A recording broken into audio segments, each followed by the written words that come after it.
सम्राट अशोक, जिन्हें अशोक मौर्य भी कहा जाता है, भारत के प्रसिद्ध मौर्य वंश के राजा थे। उनका जन्म 304 ईसा पूर्व में हुआ था।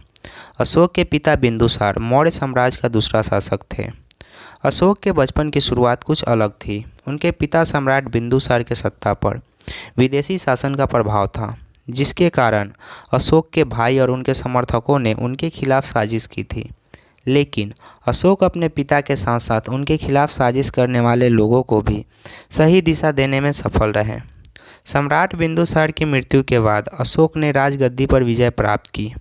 अशोक का पहला युद्ध कलिंग के साथ हुआ था। यह एक क्रूर युद्ध था, जिसके परिणाम स्वरूप जीवन का भारी नुकसान हुआ। जिसके बाद उन्होंने शांति की खोज में ध्यान केंद्रित कर दिया और उन्होंने बौद्ध धर्म अपना लिया और दुनिया को शांति का संदेश दिया।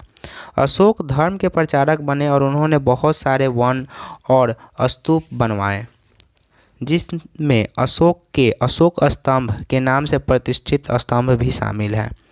अशोक को उनके शिला और स्तंभ शिलालेखों के लिए भी याद किया जाता है, जो उनके पूरे साम्राज्य में चट्टानों और स्तंभों पर खुदे हुए थे और उनके विचारों और नीतियों को अपनी प्रजा तक पहुंचाते थे। इन आदेशों में लोगों के धर्मों, लोगों के कल्याण, धार्मिक सहिष्णुता और शांति और सद्भाव की आवश्यकता सहित विषयों की एक विस्तृत श्रृंखला शामिल थी। अशोक एक कुशल शासक के अलावा एक अच्छे विचारक और लेखक भी थे। उनकी कई प्रसिद्ध रचनाएं भी शामिल हैं। चिट्टी में अशोक की मौत 232 ईसा पूर्व में हुई और उनका राज उनके पुत्र सम्राट दशरथ के हाथों में आया।